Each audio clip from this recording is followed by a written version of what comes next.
Well, when the president does it, that means that it is not illegal. What President Trump has done on the record in terms of acting to advantage a foreign power to help him in his own election, and the obstruction of information about that, the cover-up, makes what Nixon did look almost small. Almost small.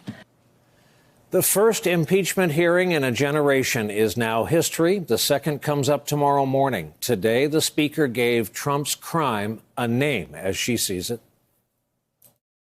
The devastating testimony corroborated evidence of bribery uncovered in the inquiry, and that the president abused power and violated his oath by threatening to withhold military aid and a White House meeting in exchange for an investigation into his political rival.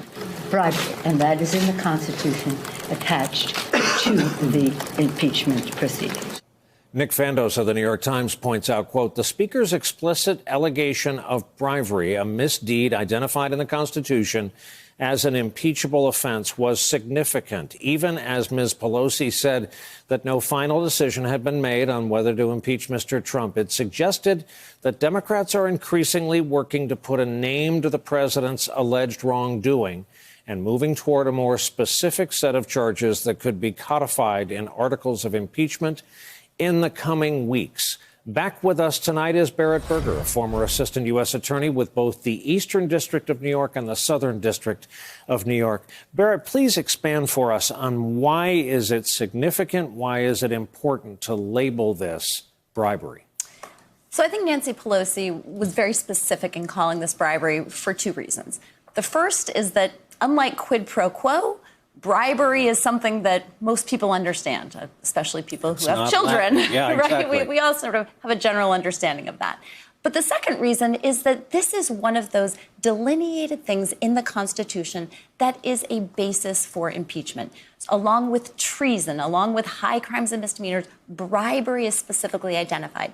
So much like other prosecutors do, what she's doing here is really marrying up the facts and the law. She's saying, these are the facts, and this is the law that we would think they would go with. This is the specific basis for which these could lead to impeachment. And remind us what subset of the case former Ambassador Yovanovitch can speak to and fit into.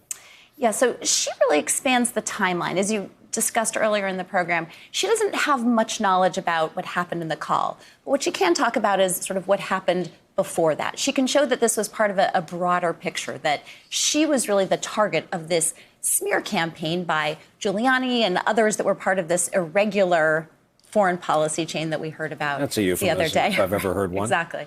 Not outlandish, just irregular. But she can really talk about what she thought was the issue and why she felt that she was being removed.